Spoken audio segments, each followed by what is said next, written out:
अस्सलाम वालेकुम। मैं हूं इमरान आज़म और आप देख रहे हैं मेरा यूट्यूब चैनल इमरान आज़म व्यूज़। दिन भर की अहम खबरों के साथ आपके सामने हाजिर हूं।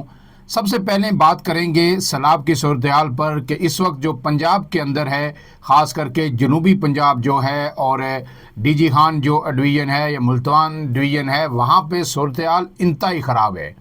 और इसके साथ साथ बात करेंगे कि मईशत पे इसके क्या असरात मरतब होंगे, और जिस मईशत के बारे में कहा जा रहा था कि मईशत अब स्टेबल हो गई है और हमने टर्न अराउंड कर दिया है, उसकी सूरत हाल क्या है। जो ये कहा जा रहा था कि हमने जो है अपनी सियासत इस रियासत की बेहतरी के लिए कुर्बान कर दी है, अब जो है वो सियासत कितनी बची है, रियासत कितनी बची है, इस पर भी बात करेंगे। लेकिन उससे पहले आपसे गुजारिश कि अगर आप मेरे चैनल पर नए हैं तो इमरान आज़म व्यूज़ को सब्सक्राइब कीजिए, बेल का निशान ज़रूर दबाइए ताकि आपको वीडियोस बर वक्त मिलती रहे।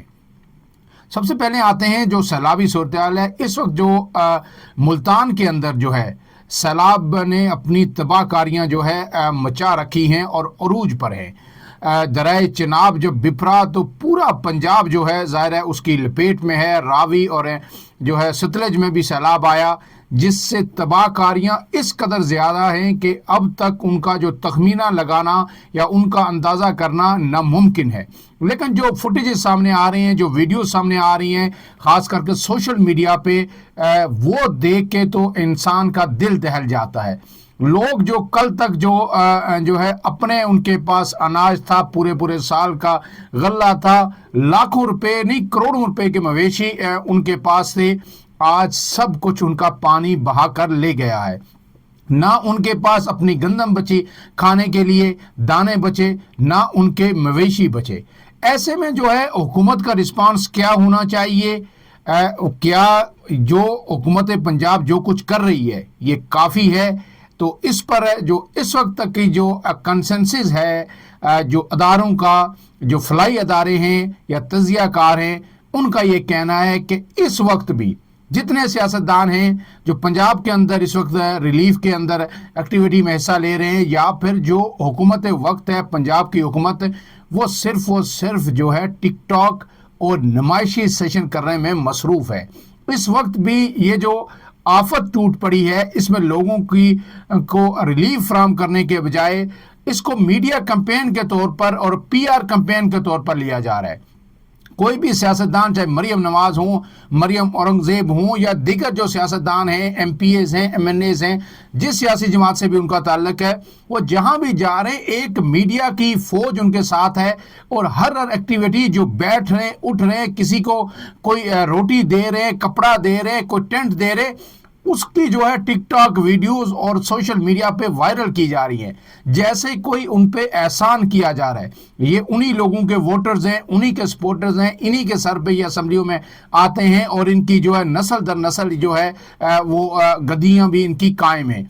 लेकिन इस वक्त जो फुटेजेस वहाँ पे देख रहे हैं कि आपके लोग किस कर्म में हैं, पूरे गांव बह चुके हैं, और लोग जो करोड़पति लोग भी थे वो भी अब टेंटों में आ गए, घरों में उनके पानी है, वो अपना घर बार वहीं पे छोड़ के जो है वो मुंतकिल हो रहे हैं।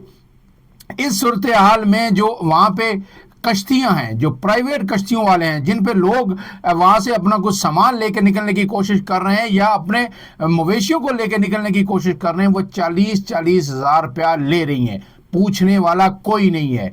और फी जानवर जो अब तक की रिपोर्ट्स है कि 20,000 रुपये लोगों से वसूल किए जा रहे हैं। जाहिर है कि किसी का अगर जानवर 2 लाख 2.5 लाख से कम तो जानवर अब है ही नहीं, तो अगर वो जानवर 2-2.5 लाख का है तो लोग चाहते हैं कि किसी तरह हम अपने साथ उनको भी बचा के लेके जाएं, लेकिन उसके जानवर एक जानवर के 20-20 हज़ार रुपया लोगों से मांगा जा रहा है और पूछने वाला कोई नहीं है कि यार ये लूट मार क्यों हो रही है। जहाँ ये अलमिया है कि लोगों का ख्याल रखना चाहिए। इस सैलाब ऐसी जब आफत आती है तो हम लोग खुद ही जो है अपने ही लोगों को लूटने की कोशिश कर रहे हैं। वहाँ जो कश्तियाँ चल रही हैं, जाहिर है वहाँ के मुकामी लोग हैं, लेकिन वो भी 40-40 हज़ार रुपया वसूल कर रहे हैं, एक जानवर का 20-20 हज़ार ले रहे हैं और लोग सख्त परेशान हैं। एक फुटेज में देख रहा था, उमर दराज गोंदल साहब की वो फुटेज थी उनके पेज से, कि एक खातून को रेस्क्यू करने के लिए जा रहे हैं تو وہ اپنے ایک جانور کے ساتھ ہے، گائے کے ساتھ ہے، تو وہ کہہ رہی ہے، اس کو کہہ رہے ہیں کہ کشتی میں بیٹھے، لیکن وہ صاف انکار کر دیتی ہے. وہ کہہ رہی ہے میری یہ جو بچی ہے، وچی اس کو وہ کہہ رہی ہے ظاہر پنجابی میں، تو وہ کہہ رہی ہے اس کو بھی لے کے جائیں تو پھر میں آؤں گی. یعنی جانور ظاہر ہے ان کی جمع پونجی ہے. وہ کہہ رہے ہیں یہ جانور سب بہ گئے تو ہم کھانے کے لیے کچھ نہیں رہا، جانور نہیں رہے تو پھر ہماری زندگی کی بھی کیا قیمت ہے. تو وہ انکار کر دیتی ہے. اب تو ہونا یہ چاہیے کہ فوری طور پر ان کے لیے جو ہے فوری ریسکیو کا آپریشن بڑے پیمانے پر شروع کیا جائے، جو کیا جا رہا ہے اس سے کئی گنا زیادہ کی ضرورت ہے. اب یہ اطلاعات آ رہی ہیں کہ جناب جو جلال پور پیر والا جو اس وقت چاروں طرف سے سیلاب سے گرا ہوا ہے، 90% ایریا جو ملتان کی تحصیل ہے جلال پور پیر والا، اس کی جو ہے پانی میں وہ ایریا گر چکا ہے. وہاں پہ ٹوٹل جو سرکاری سطح پر بوٹس کشتیاں فراہم کی گئی ہیں لوگوں کو ریسکیو کرنے کے لیے، وہ 11 ہیں، اور ان میں سے بھی کہا جا رہا ہے کہ 9 کے جو انجن ہیں، جو جنریٹر ہیں، وہ خراب ہے. تو بے شمار فوٹو سیشن ہم نے دیکھے کہ جناب کھڑی کشتیوں میں فوٹو سیشن کیا جا رہا ہے، جس طرح ڈرامے بازی کر کے لوگوں کو نکالا جا رہا ہے. اور ایک شخص جو کہہ رہا ہے جب اس کو ریسکیو کیا جا رہا ہے تو وہ پاس آ کے کہہ رہا ہے جناب ڈی سی صاحب آپ کا بڑا شکریہ. تو لوگ یہ سوال کر رہے ہیں کہ بیچارہ جو سیلاب میں بہہ رہا تھا، وہ پانی میں جا رہا تھا، تو اس کو کیسے پتا تھا کہ جناب یہ ڈی سی صاحب کشتی میں ہیں؟ کوئی ماتھے پہ لکھا ہوا تھا، اس کے کوئی رینک لگے ہوئے تھے کہ جناب اس نے بندے نے فوری طور پر دیکھے، اس نے کہا کہ جناب ڈی سی صاحب آپ کا شکریہ، آپ نے مجھے بچا لیا. بہت ہی کوئی زیرک آدمی تھا جس نے اس کے ماتھے پہ لکھا ہوا اس کا عہدہ بھی پڑھ لیا. تو یہ ڈرامے بازیاں کی جا رہی ہیں ریسکیو آپریشن کے دوران افسران کی جانب سے، انتظامیہ کی جانب سے، جبکہ عملاً جو ہے لوگوں کو ریلیف نہیں مل رہا جس کے وہ مستحق ہیں، جس کی وہ ضرورت ہے. اور ہر کوئی یہ چاہ رہا ہے کہ جناب میرا فوٹو سیشن بن جائے کہ میں یہ کام کر رہا ہوں. اب اس کے ساتھ ساتھ اگر یہی صورتحال رہی تو یہی صورتحال سندھ میں بھی ہوگی. پانی اب سندھ کی طرف داخل ہو رہا ہے، اور ہڈ پنجنت سے اب آگے جو ہے ظاہر ہے 1 سے 2 دن میں سندھ کے اندر جو ہے آپ کو یہی صورتحال دیکھنے میں ملے گی. آپ نے دیکھا کہ کس طرح کراچی کے اندر جو ایک بارش، صرف بارش ہوئی تو جو شہید بھٹو ایکسپریس وے تھی وہ کس طرح بہہ کے چلی گئی. حیرانگی ہوتی ہے کہ جو ہڈ ورکس جو ہے دریا چناب پہ، دریا سندھ پہ جو انگریز نے بنائے تھے، وہ ان کی ایک اینٹ بھی آج تک نہیں ہلی، وہ موجود ہیں. لیکن جو سڑکیں اور جو انفراسٹرکچر حکومتیں ہماری بنا رہی ہیں، وہ ایک بارش جو ہے سہ نہیں سکتا. ایک سیلاب کا پہلا ریلا ہی انہیں بہا کے لے گیا.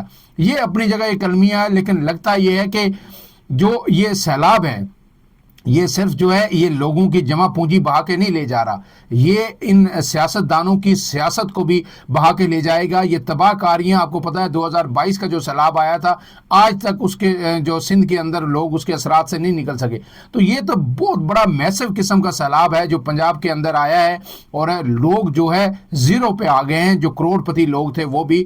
تو ان کی بحالی بڑا ہی ایک صبر آزما کام ہے، اور اس کے لیے یہ ڈرامے بازی، یہ ٹک ٹاک، یہ میڈیا کوریج، یہ پی آر جو ہے مریم نواز صاحبہ کی، یہ نہیں چلے گی. اس کے لیے جو ہے درد دل کے ساتھ لوگوں کے لیے آپریشن کرنا پڑے گا، لوگوں کو ریلیف دینا پڑے گا. اب اس کے ساتھ ساتھ جناب جو محکمہ موسمیات نے پیش گوئی کی ہے کہ آئندہ ہفتے سے مونسون کا 11واں سپل شروع ہونے والا ہے. گزشتہ تقریباً 4 ماہ سے ملک کے اندر مونسون بارشیں جو ہے وہ شروع ہیں. ایسے لگ رہا ہے کہ پاکستان لنڈن بن گیا ہے جہاں جو ہے پورا سال ہی بارش ہوتی رہتی ہے. تو اگر نیا سپل شروع ہوگا تو اس سے مزید ظاہر ہے پانی آئے گا. اس وقت مزید سیلابی ریلے جو ہے پاکستان میں داخل ہو رہے ہیں. ایسے میں پھر ذرا سا جو ہے ان حکومتوں کو یہ ٹک ٹاک سے ہٹ کے، میڈیا کمپین کوریج سے ہٹ کے، اشتہارات سے ہٹ کے لوگوں کے لیے کوئی ریلیف کا بندوبست کرنا پڑے گا. اور ان کی بحالی کے لیے بہت بڑے پیمانے پر میں یہ کہہ رہا ہوں کہ جو ہے کام ہوگا، تب جا کے یہ لوگ کسی طرح اپنے پاؤں پر کھڑے ہو سکیں گے. ایسے میں جب ہم بات کرتے ہیں جی معیشت بڑی زبردست ہو گئی، اب تو مسئلہ ہی کوئی نہیں. تو اسٹیٹ بینک کے جو اعداد و شمار آئے ہیں، جو رپورٹ ہو رہے ہیں ایکسپریس ٹریبیون سے لے کے الیکٹرانک میڈیا تک، انہوں نے ان تمام دعووں کی کلئی کھول کے رکھ دی ہے. یہ بتایا گیا ہے جناب اسٹیٹ بینک کے اعداد و شمار ہیں کہ پاکستان کا قرض اس وقت جو ہے 94 کھرب تک پہنچ چکا ہے. یعنی اگر آپ کہیں تو جون 2025 تک جو پاکستان کا جو اندرونی اور بیرونی ٹوٹل قرض ہے، اس کی اماؤنٹ بنتی ہے 94,197 ارب روپے. 94,000 अरब रुपए से ज़्यादा ये कर्ज अब हो चुका है, और इसमें जो मकामी कर्ज है वो 54,471 अरब रुपये, गैर मुल्की कर्ज 34,906 अरब रुपये है। और जो कर्ज है, माहिरीन ये कह रहे हैं कि जनाब जो कर्ज है वो जीडीपी का 50% से ऊपर कभी भी नहीं जाना चाहिए। लेकिन इस वक्त जो जीडीपी के तनासब से पाकिस्तान का कर्ज है वो 80% से भी 80% से भी ऊपर जा चुका है। और अहम बात यह है कि स्टेट बैंक ऑफ पाकिस्तान ये कह रहा है कि हुकूमत पाकिस्तान रोज़ाना 25 अरब रुपए कर्ज ले रही है, डेली का कर्ज 25 अरब रुपए लेके तो ये मुल्क चल रहा है। और उस वजह से पाकिस्तान का कर्जा जो गुज़श्ता जो 2-3 साल कबल जो है 42 से 44 हज़ार अरब के दरमियान था, अब वो 94,197 अरब तक पहुंच चुका है। इसके बाद मैशियत के दावे भी अगर जो खोखले साबित हुए हैं तो ये जो सैलाब मुतासरीन हैं इनकी बहाली एक बहुत ही बड़ा सब्र आज़मा काम होगा। इसके लिए जहाँ जो है आलमी अदारों को इन्वॉल्व करना पड़ेगा, वर्ल्ड बैंक को करना पड़ेगा, एशियन डेवलपमेंट बैंक को करना पड़ेगा, उनसे कर्ज लेना पड़ेगा। इंफ्रास्ट्रक्चर क्योंकि तबाह हो गया, इसके असरात जो है पुल बह गए, सड़कें बह गई, लोगों को मुश्किलात तो सामना जो फेस करनी पड़ेंगी। लेकिन उसके साथ साथ ये बहाली कब तक होगी, ये इंफ्रास्ट्रक्चर वापस कैसे बनेगा, इतने पैसे कहाँ से आएंगे, ये एक बहुत बड़ा जो है सवालिया निशान है। और फिर इस सबसे ज़्यादा जो विल आपकी चाहिए होती है सियासतदानों की कि पूरी दयानतदारी से, सदाकत से, ईमानदारी से वो अपने लोगों की खिदमत करें।